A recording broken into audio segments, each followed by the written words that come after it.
ನಮಸ್ಕಾರ ವೀಕ್ಷಕರೇ, busy plus ಪಕ್ಕಾ ಸುದ್ದಿ ವಾಹಿನಿಯ ಸುದ್ದಿ ಬೆಳಕಿಂಡಿಗೆ ಸ್ವಾಗತ. ನಾನು ನಿಮ್ಮ ವಾಹಿನಿಯ ವರದಿಗಾರ ಸಂಗಮೇಶ್ ಕುಶಿಗಿ.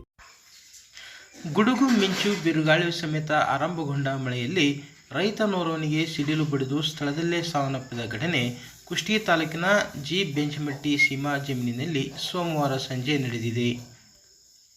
ಗ್ರಾಮದ ದೇವರಾಯನಗೌಡ ತಂದೆ ಕಲ್ಲನಗೌಡ ಸಿಡಿಲಿಗೆ ಅಸುನೀಗಿದ ದುರ್ದೈವಿ ಎಂದು ಗುರುತಿಸಲಾಗಿದೆ. ಮೃತನಿಗೆ 50 ವಯಸ್ಸಾಗಿತ್ತು. ಜೆ ಬೆಂಚಮಟ್ಟಿ ಸೀಮಾ ಸರ್ವೆ ನಂಬರ್ 30/1 ಜಮೀನಿನಲ್ಲಿ ಕೃಷಿ ಚಟುವಟಿಕೆಯಲ್ಲಿ ತೊಡಗಿದ್ದ ಸಂದರ್ಭದಲ್ಲಿ ಸಂಜೆ 6:30 ಸುಮಾರಿಗೆ ಈ ಘಟನೆ ಸಂಭವಿಸಿದೆ. ಘಟನಾ ಸ್ಥಳಕ್ಕೆ ಪೊಲೀಸರು, ಕಂದಾಯ ಇಲಾಖೆ ಅಧಿಕಾರಿಗಳು ಭೇಟಿ ನೀಡಿ ಪರಿಶೀಲನೆ ನಡೆಸಿ ವರದಿ ಪಡೆದುಕೊಂಡಿದ್ದಾರೆ. ಮೃತದೇಹವನ್ನು ಕುಷ್ಟಗಿ ಸಾರ್ವಜನಿಕ ಆಸ್ಪತ್ರೆಗೆ ತರಲಾಗಿದೆ. ಆಸ್ಪತ್ರೆಗೆ ಭೇಟಿ ನೀಡಿದ ತಹಶೀಲ್ದಾರ್ ಅಶೋಕ್ ಶಿಗ್ಗಾವಿ ಅವರು ಮೃತದೇಹ ಪರಿಶೀಲಿಸಿದರು. ತಾಲೂಕಿನ ಕೊರಟಗೆರೆ ಗ್ರಾಮದ ಕಳಕಪ್ಪ ತಂದೆ ಕರಿಯಪ್ಪ ವಂದಾಲಿ ಎಂಬುವರಿಗೆ ಸೇರಿದ ಕುರಿಯೊಂದು ಸಿಡಿಲು ಬಡಿತಕ್ಕೆ ಸಾವನ್ನಪ್ಪಿದೆ.